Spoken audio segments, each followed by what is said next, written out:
there. It's me, Free Spirit. Did you come here to see an exciting ASMR video? Because this is not it. This is quiet time and possibly quite boring. But just easy listening as I read about and ramble about some drought-resistant desert plants. Alright, get comfortable.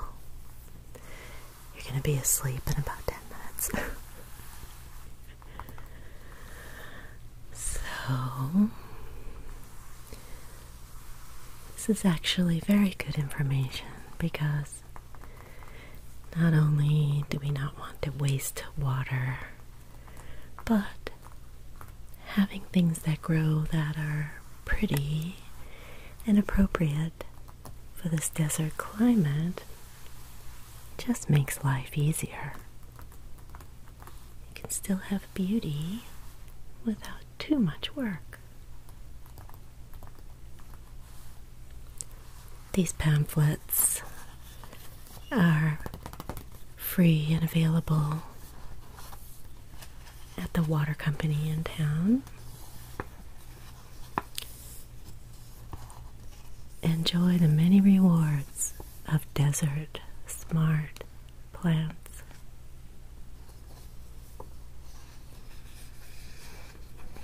Add variety, add savings, add beauty.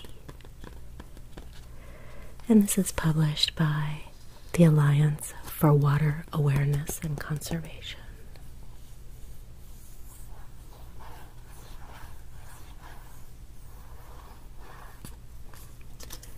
This is a small one that helps you to know which plants require more or less water and the hardiness. A good little guide to begin with if you're looking for accents, ornamental grasses, ground cover,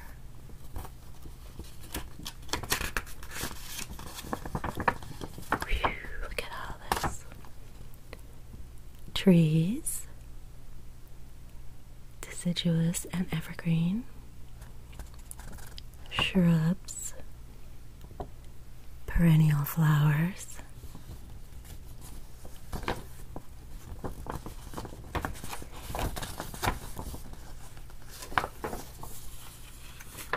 and then you would look to see for your area what your low temperatures are.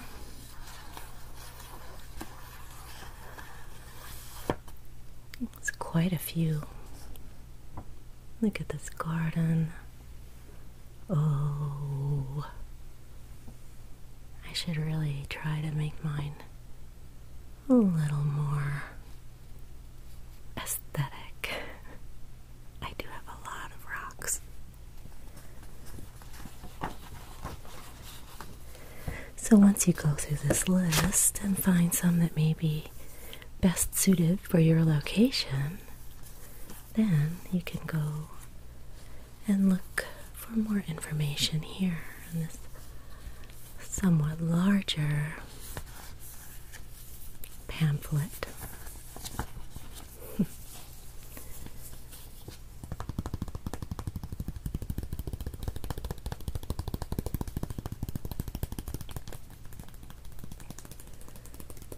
And it's published by the same group. I like this one because it's called Enchanted Desert Living with Water-Wise Native Landscaping. landscaping with native plants in Southern California's high deserts. So it's very specific to my climate.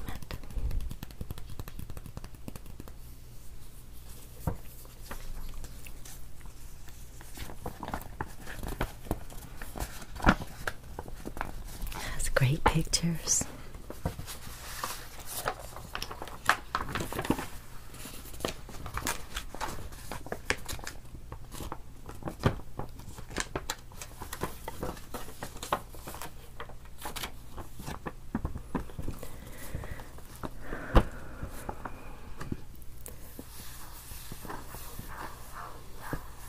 This guide includes some of the most reliable, attractive, water-wise, native plants of Southern California's higher elevation deserts that are available from nurseries.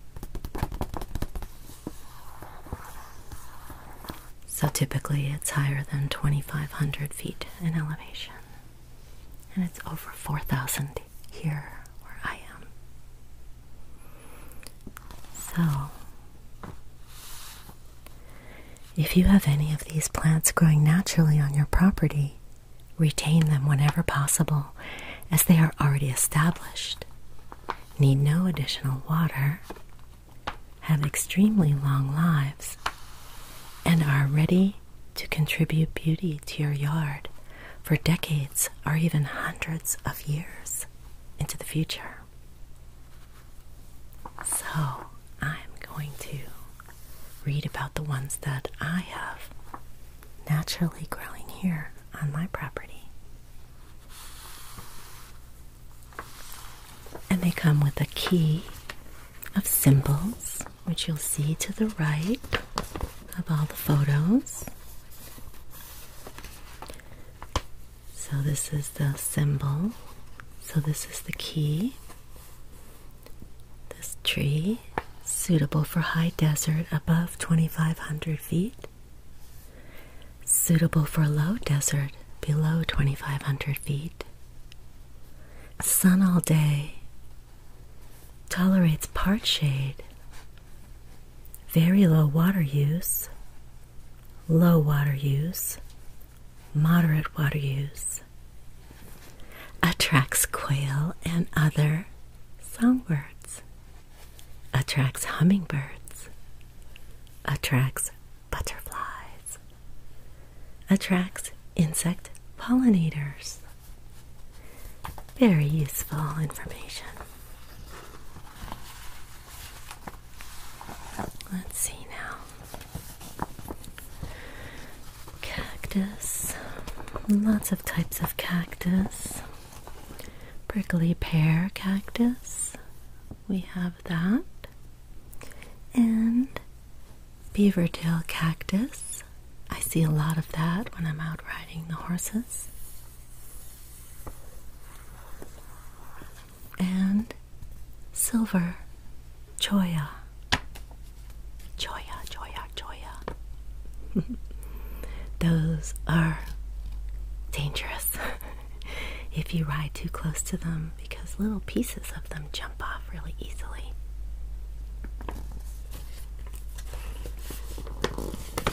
Silver cholla.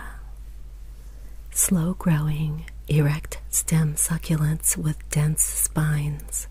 Silver cholla, 2 to 4 feet high, 2 feet wide, is tree-like, branching above ground level.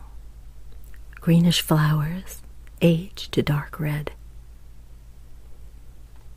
Cactus wrens nest in both species when over 3 feet tall.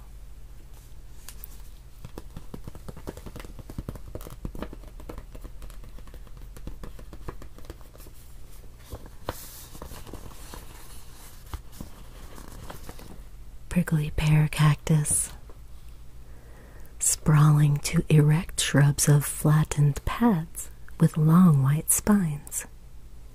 Prickly pear cactus freely hybridize in the wild. Yellow flowers produce dark red fruit, gathered by native tribes for food and dye. pads and fruit provide food and moisture to desert rodents, birds, and desert tortoise.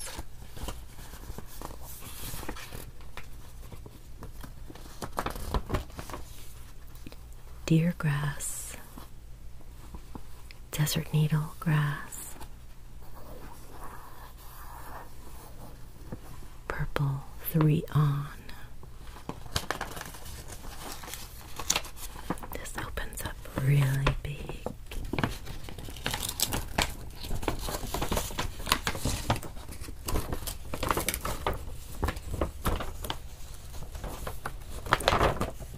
So those were the cacti and the grasses. And down here we have the trees. Apache plume. Big berry manzanita. Desert broom. Definitely have a lot of those. Fast-growing, bright green, evergreen shrub provides great cover for wildlife. Numerous parallel, nearly leafless branches grow into a broom-like mass. The few stiff leaves are linear, tolerant of sun, heat, and poor soils. Ask for male plants to prevent unwanted seedlings from puffy seeds produced prolifically by female plants. Honey mesquite, desert almond, jojoba or goat nut,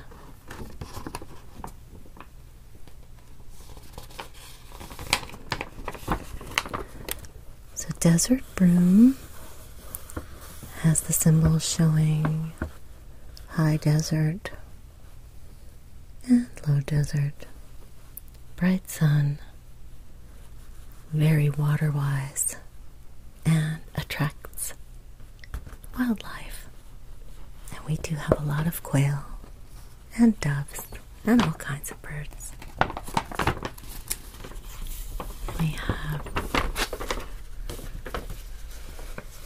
We have desert willow or desert catalpa.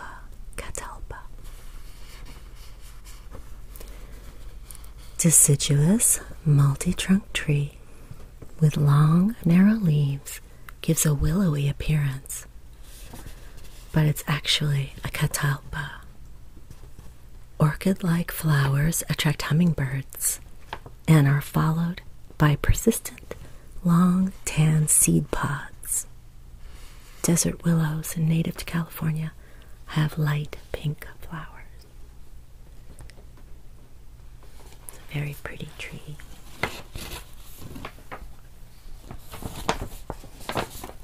And now,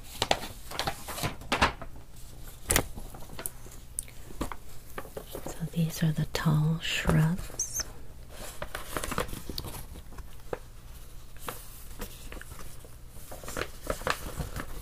These we see up in the mountain where I hike a lot. Mountain mahogany with the little corkscrew seed pods that pop off. Blue palo verde. I have one of these in the yard. Blue-green branches of this graceful but thorny tree continue to carry on photosynthesis when its small leaves drop due to drought or cold. Masses of lemon yellow flowers cover this fast-growing tree in the spring. It's a very nice tree, but it's dangerous. Pinyon pine, one of my favorites. We have a few old ones here. Suitable for the high desert, lots of sun, little water, and wildlife. Long-lived and very slow-growing, less than 6 inches per year This single-needled pine is bushy and symmetrical in youth, and round and flat crowned in age. Beautiful small pine for containers or bonsai, small gardens, rock gardens, needing no summer water after established. Birds and humans love the edible pine nuts.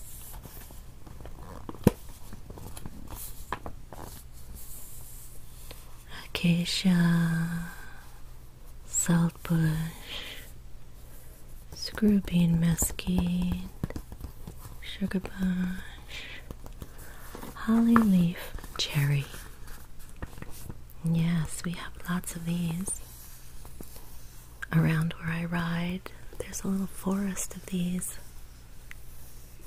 I used to call them chokecherry. Chokecherry. And the fruit is edible. Dense evergreen shrub or tree if pruned, with bright green holly-like leaves. Small white flower clusters produce edible cherry-like fruits from July to September. Slow growing at first, but moderate to rapid growth after established. And look at all this.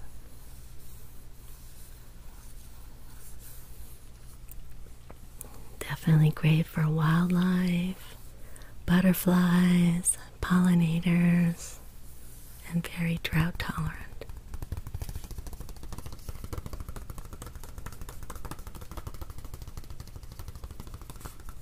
Another very common one here is creosote. Creosote bushes. They are everywhere out here.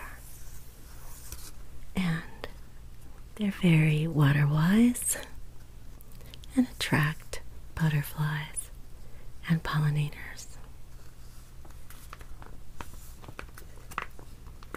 This tough evergreen shrub has bright yellow flowers and shiny dark green leaves that are especially aromatic after the rain. It is one of the very significant fragrances of the desert here, along with sagebrush. Creosote is delicious after the rain. An underappreciated, valuable landscape plant that is extremely heat and drought tolerant. Use as a screen, border hedge, or accent. I would like to have some more of those closer in to my yard. They're way out back. What else is here? Now we go to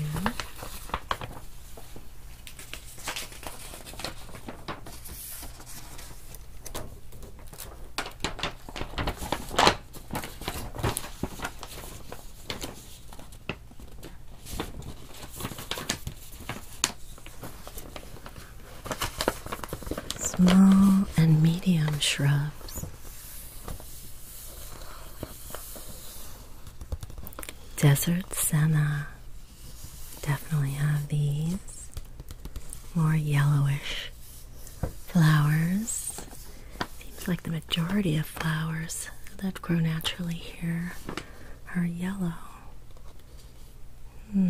Drought deciduous. Leafless most of the year unless given water. Bright yellow flowers form in dense clusters on branch ends that can cover the entire plant when in bloom. When dormant, forms mass of gray and green twigs. Those beautiful flowers. Ephedra, or Mormon tea. This is like Red Bull in herb form. It'll give you palpitations, but they do make tea with it. I don't have any of those here. California buckwheat. Oh yes, lots and lots and lots. That's another fragrance after the rain. And they're so beautiful when they change color. extremely drought-tolerant, fast-growing evergreen shrub forms a rounded clump with many stems. Small white to light pink flowers grow in dense balls on thin stalks above small gray leaves of this desert variety. Round head-like flower clusters, dry to reddish brown. Favorite nectar source for butterflies and pollen for bees.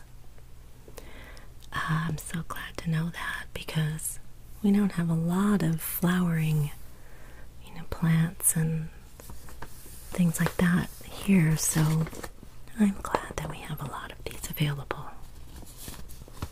I'm glad that we have all of these just growing naturally, taking care of our pollinators. And goldeneye, these little low-growing ones, I've seen those around.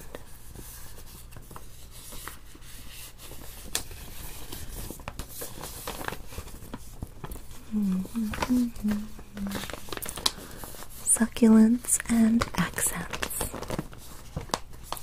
Well, if you've seen any of my camping or riding videos, you'll see Joshua trees and Mojave yucca. Yes, we have lots of them here. Joshua trees are fascinating. I love their flowers. Slow-growing, tree-like monocot, considered an indicator plant of the Mojave Desert. Narrow, rigid leaves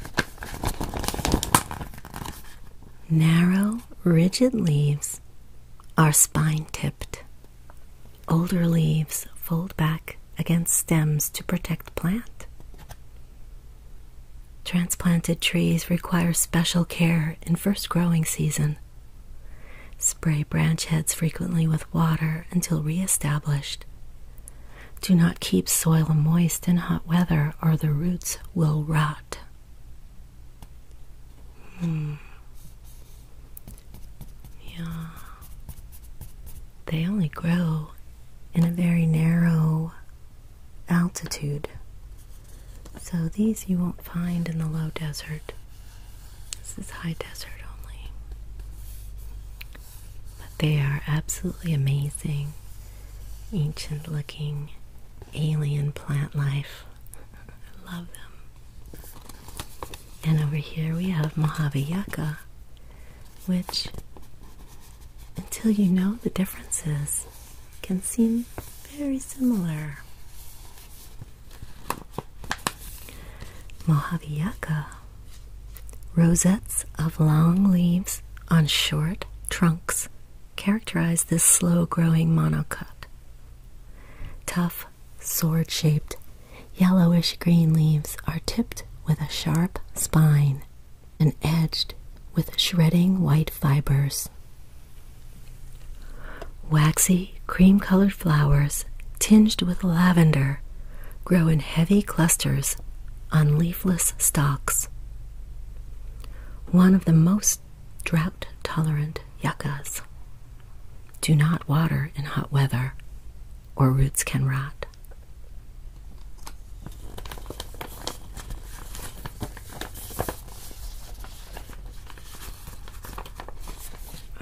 Okay. Now to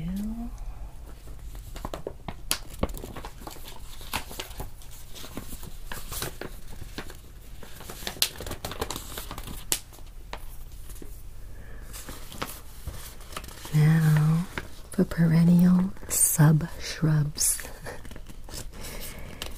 Although I am familiar with a few of these, I don't have any of them around here. California fuchsia, desert marigold, lupine I do see on the higher altitudes up where I go hiking.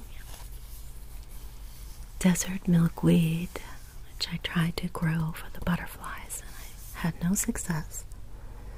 Datura, which I wouldn't want on my property because it does have some poisonous properties for smaller animals. Penstemons. Is that how you say it? Penstemons. We don't have those either. And these I do see up in the mountains. The poppies and desert mallow.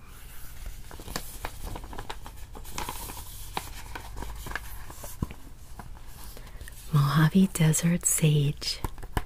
Yes, one of my favorite plants here on the property. Beautiful purple flowers. Yeah, purple sage, I call it. Moderately fast-growing, aromatic, compact, evergreen sub-shrub with spikes of bluish-purple flowers above silver-green leaves. More water results in more flowers. Tolerates reflected sun. Attracts native bees, butterflies, and hummingbirds. Rabbit and deer resistant. I would like to have more of that close to the house.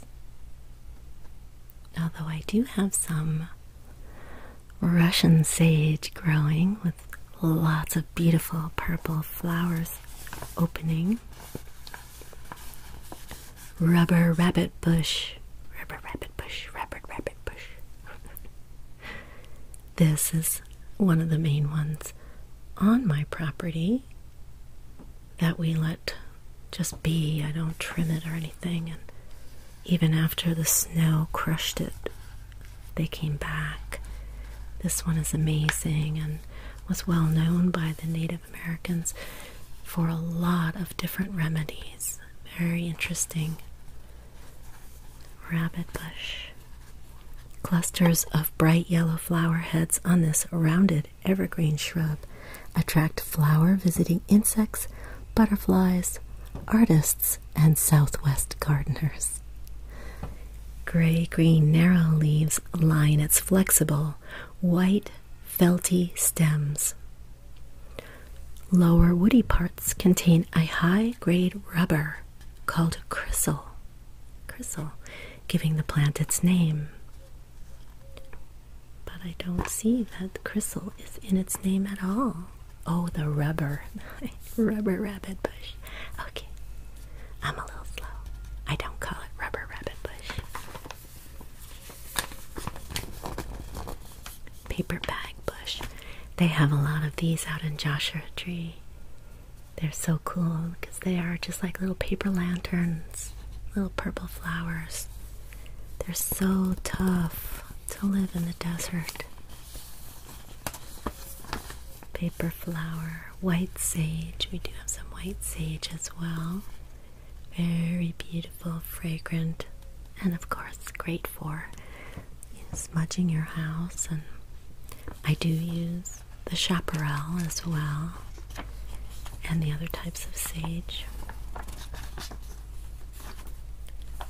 And I think we're at the end of this massive list of trees and shrubs and grasses and cacti.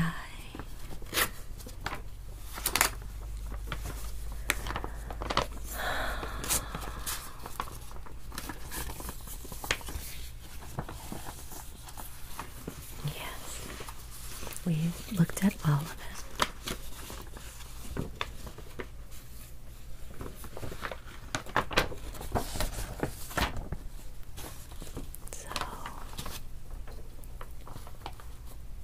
Think about life in the desert.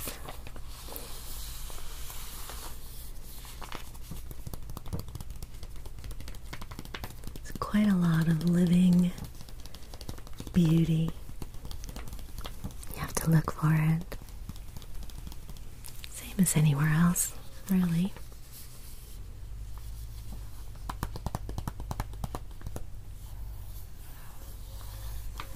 Alright then. I hope you're fast asleep. Or so relaxed that you can just let your mind drift.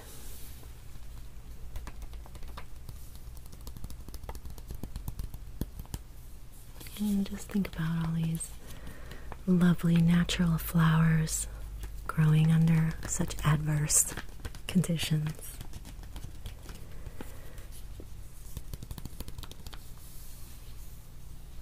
They make you feel strong. We can overcome a lot of adversity.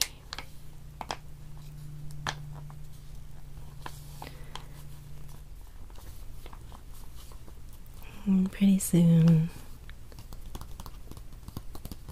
everything slows down for the winter and waits for the rain or the snow.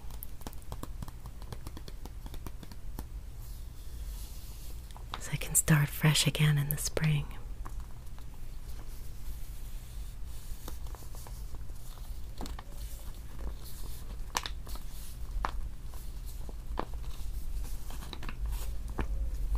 I hope you're taking very good care of yourself,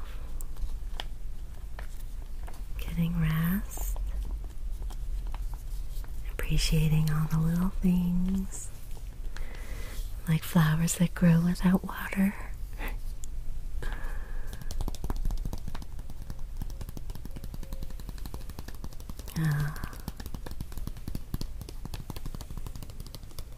Big hugs, okay? Nice, big warm hug to you. You're doing great.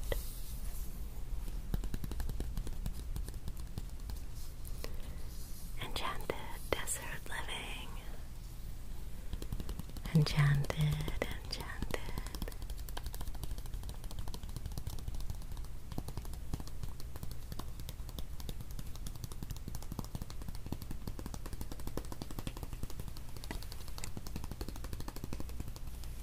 See you later. Thanks for coming by.